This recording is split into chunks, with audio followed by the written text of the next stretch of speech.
When I was growing up, my grandmother was a very good seamstress, and she sort of inspired me to, get into that early on in life. And so, probably in middle school, I decided I wanted to be a fashion designer.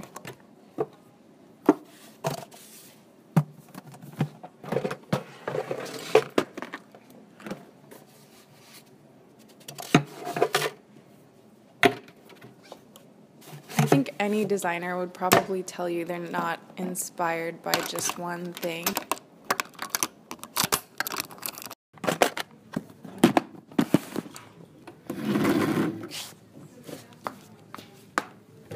Right now I'm doing a project where it's focused in knitwear.